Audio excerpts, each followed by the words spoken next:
Olá, seja muito bem-vindo ao nosso tratamento espiritual. Neste momento, vamos todos elevar o pensamento a Deus, a Jesus, agradecendo a Ele pela oportunidade do tratamento, pedindo a espiritualidade maior que nos intua, que nos proteja e que nos ajude com tudo que necessitamos. Graças a Deus, que assim seja. Muito bem, hoje é a primeira aula do tema mediunidade, né? E o que a gente vai falar um pouquinho é sobre o que quer dizer essa faculdade na nossa vida, né? O mundo espiritual, ele tem muitas coisas a nos revelar para ajudar na nossa caminhada.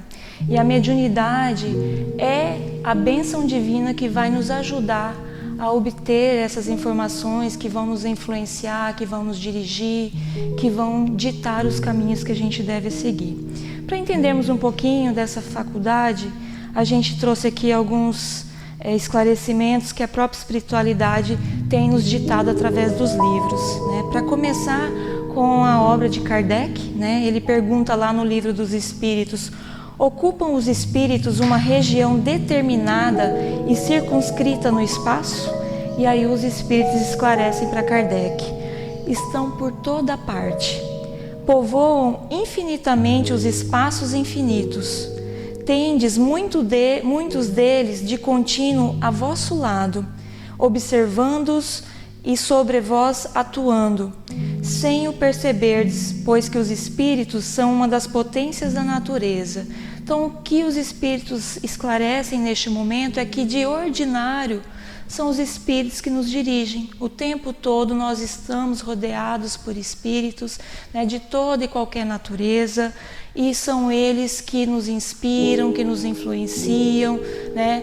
E tudo depende daquilo que nós trazemos no nosso íntimo.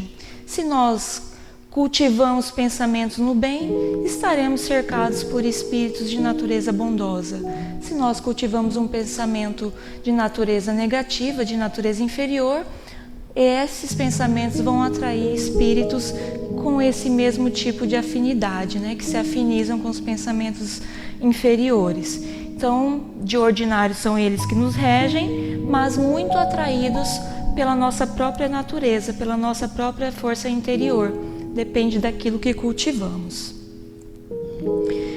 E aí Kardec continua explorando esse tema, né? Interessado, curioso, ele pergunta lá no livro O que é o Espiritismo, ele fala o seguinte: a mediunidade é um dom de Deus. Seu fim é pôr-nos em relação direta com as almas daqueles que viveram. Então, aqui a gente começa a entender que mediunidade não é uma coisa ruim, né? Às vezes a gente, por questões culturais, por questões de falta de conhecimento, a gente tende a dizer, né? Ai, mediunidade, né? Deus me livre, né? Do cruz credo, não quero saber disso. Mas na realidade é uma bênção, é um presente de Deus, né? Que nos permite, através dela, ter acesso a informações que vão nortear a nossa conduta aqui na Terra, como o próprio Kardec coloca, né? A mediunidade é um dom de Deus, então não temos que ter medo, não temos que refutar esse presente de Deus. Imagina, Deus é um Pai amoroso, bondoso, né? Ele está nos ofertando um presente e a gente vai recusar?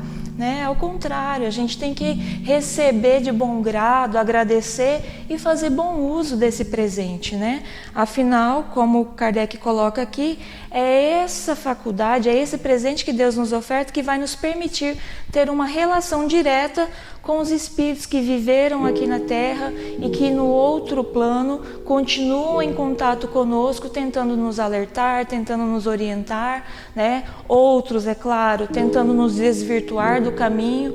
Porém, se nós desenvolvermos bem essa faculdade, a gente vai conseguir discernir essas orientações, discernir a natureza desses espíritos que tentam manter contato conosco e, a partir daí, a gente tomar as decisões mais corretas segundo o Evangelho do nosso Senhor Jesus Cristo. No livro O Pensamento de Emmanuel, que foi psicografado por Martins Peralva, ele diz o seguinte: a mediunidade, maravilhosa ponte que liga o mundo físico ao mundo espiritual, a terra ao espaço, descerra as portas do infinito, ou seja, traz para nós informações sobre o mundo além da matéria, né? Possibilitando o amoroso reencontro das almas desencarnadas com as encarnadas. Olha que bênção, né? Às vezes, pessoas que desconhecem essas possibilidades, às vezes sofrem, né, por imaginar que a vida cessa com a morte do corpo, né, que nunca mais vai reencontrar um ser querido.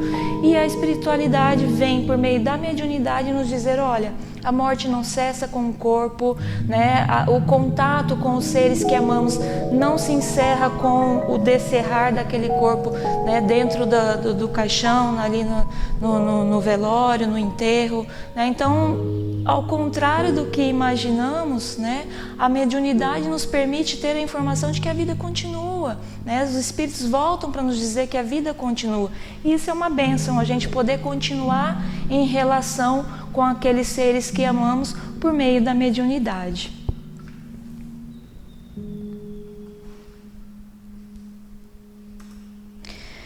Bom, falando um pouquinho sobre o médium, né? Porque a mediunidade, para ela acontecer, para trazer as informações do mundo espiritual, é preciso que haja alguém para compartilhar essas informações, né, para receber essas informações e transmitir de alguma forma, seja verbal, seja por escrito, né? Então, falando desse ser que é o médium, né? O Allan Kardec, lá no livro dos médiuns, ele diz o seguinte: médium, do latim médium, meio, intermediário, é a pessoa que pode servir de intermediário entre os espíritos e os homens. Então, é a pessoa que tem uma inteligência, né, das faculdades mediúnicas, de forma que ele consegue captar as informações que os espíritos trazem e traduzir isso de alguma forma para, né, os demais encarnados. Então, ele é um intermediário entre o mundo espiritual e o mundo material.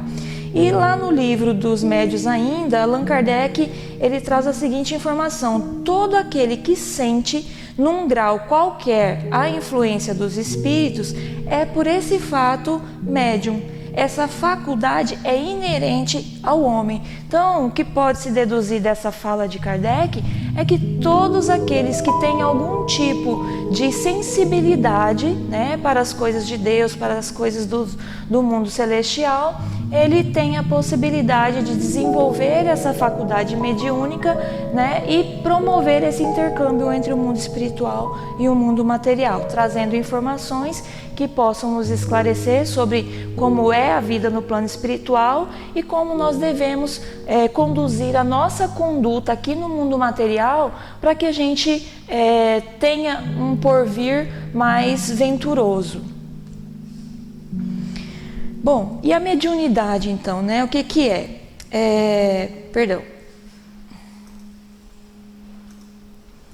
Falando da mediunidade e a sintonia, né?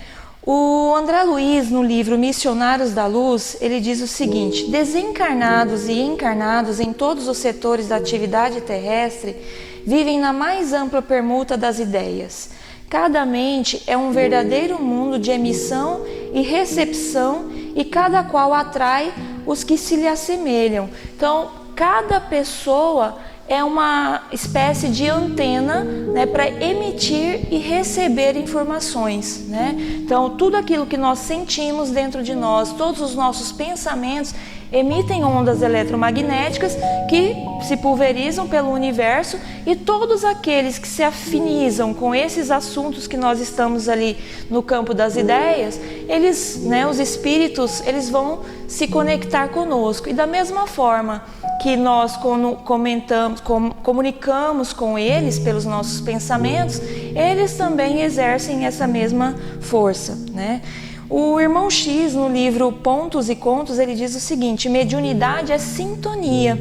Cada mente recebe segundo a natureza e extensão da onda de sentimentos que lhe é própria. Por isso que Jesus disse: vigiai e orai. Né? Porque se nós não ficarmos vigilantes em relação aos nossos pensamentos, procurando mantê-los elevados, né, com coisas edificantes, se nós deixarmos a nossa natureza inferior falar mais alto, né, os espíritos que vão se conectar aos nossos pensamentos serão igualmente inferiores. Então é importante a gente vigiar e orar para a gente manter os nossos pensamentos elevados, para que a gente possa atrair bons espíritos, né? Para que eles, por sua vez, possam dirigir as nossas vidas para o caminho correto, né? Para que a gente possa sentir essas inspirações, essas sugestões, para a gente permanecer sempre no caminho do bem, né? No livro Nas Fronteiras da Loucura, de Manuel Filomeno de Miranda, ele diz o seguinte: o médium geralmente é espírito endividado em si mesmo, com vasta cópia de compromissos a resgatar, trazendo matrizes que facultam o acoplamento de mentes perniciosas do além-túmulo que o impele ao trabalho de autoburilamento, quanto ao exercício da caridade, da paciência e do amor para com os mesmos. Então, em vidas anteriores, logicamente, olhando para a história da humanidade, nós éramos bárbaros, né? Nós cometíamos atrocidades. Então, todos aqueles irmãos a quem nós ferimos, eles nos acompanham ao longo da eternidade do nosso espírito. Então, via de regra, eles vão estar no nosso entorno, nos cobrando, querendo algum tipo de vingança, ou por mal que nós tenhamos feito a eles, ou a alguém que era querido para eles. Então, se essa oportunidade da mediunidade nos é oferecida, ela vem como uma bênção para que a gente tenha a oportunidade de quitar essas dívidas com esses irmãos, né? E também de ajudar tantos outros que às vezes nem estão relacionados aos nossos círculos sociais dessas vidas anteriores. Então, que a gente aproveite essa oportunidade para exercitar a caridade, para exercitar a paciência, para exercitar o amor, né, para com esses irmãos, porque isso não só vai fazer bem a eles, como a nós mesmos, né? Tiago, ele fala que um ato de caridade cobre uma multidão de pecados, e a mediunidade é a oportunidade que a gente tem de cobrir uma vasta multidão de pecados que a gente tenha adquirido pela nossa existência, tendo aí pelo meio do trabalho, do serviço ao próximo, do apoio aos nossos irmãos, do socorro a essas almas encarnadas e desencarnadas, a oportunidade da prática da caridade que vai cobrir todos esses equívocos do nosso passado. Então é pelo exercício da reforma íntima, pelo exercício da caridade, que aos poucos a gente vai quitando essas dívidas que a gente adquiriu ao longo das nossas existências. E para encerrar, a gente tem duas palavras de Jesus, né? Uma que foi gravada por Marcos, lá no capítulo 11, versículo 24, que ele diz o seguinte: seja o que for que peçais na prece, crede que o obtereis e concedido vos será o que pedirdes. Então, elevemos o nosso pensamento a Deus, peçamos a Ele a oportunidade de quitar as nossas dívidas com os nossos semelhantes, a oportunidade da educação da nossa mediunidade, para que a gente possa servir bem o nosso próximo, né? Que pedindo, e que desde que esse pedido seja em acordo com as leis divinas, com certeza a espiritualidade maior vai fazer por onde para nos auxiliar naquilo que pedimos. E a outra frase de Jesus é: eu sou o caminho, a verdade e a vida. Ninguém vai ao Pai senão por mim, indicando que tudo aquilo que Ele nos ensina sobre desenvolver a humildade, desenvolver a caridade, desenvolver a bondade, né, a mansuetude, tudo isso é muito importante para a nossa renovação íntima e para que a gente cada vez mais esteja em sintonia com o alto, para que, recebendo as inspirações deles, a gente possa fazer mais e melhor pelo nosso próximo.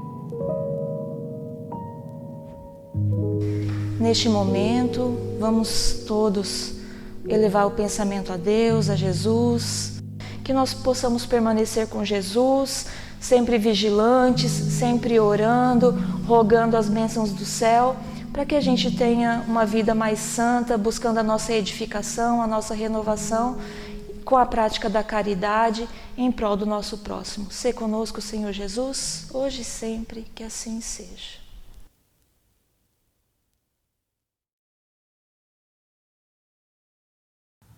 Vamos dar início nesse instante ao tratamento espiritual à distância. Peço que se sente ou se deite confortavelmente, inspirando e expirando devagar. buscando acalmar os pensamentos e os sentimentos. Para iniciar o passe magnético espiritual, pense em Jesus Cristo, nosso irmão e mestre. Veja-o em sua mente, se aproximando de você, com a sua túnica clara, irradiando paz e amor. Envolvido pelo seu magnetismo, estando agora com a mente tranquila e o coração sereno, imagine-se em uma pequena cachoeira de águas cristalinas e calmas, com uma temperatura agradável. Sinta essas águas sendo derramadas em cima da sua cabeça, adentrando seus poros e iniciando uma completa asepsia de cada órgão e de cada célula do seu organismo. Observe que essas águas vão escorrendo, limpando sua mente, eliminando todos os pensamentos de tristeza, de revolta, de medo, de ansiedade. Que essas águas percorram a sua garganta, limpando-a dos resquícios das energias deletérias, fruto de palavras malsãs. Que as águas passem agora pelo coração, levando embora todas as mágoas, sentimentos de raiva e ódio, falta de perdão, desejo de vingança. Que essas águas continuem se renovando e escorrendo pela sua organização física, limpando completamente os sistemas respiratório, digestivo, reprodutor, motor, enfim, livrando o seu corpo físico e espiritual de todas as enfermidades conhecidas e desconhecidas, até saírem pela planta dos seus pés, sendo absorvidas completamente pela nossa Mãe Terra, levando com elas todas as impurezas, bacilos psíquicos, larvas mentais, clichês mentais, doenças, contrariedades, desequilíbrios, tudo que possa estar afetando a sua vida e das pessoas à sua volta. Tendo seu corpo físico e espiritual já limpinhos, imagine-se agora em um lindo jardim, cheio de árvores e flores.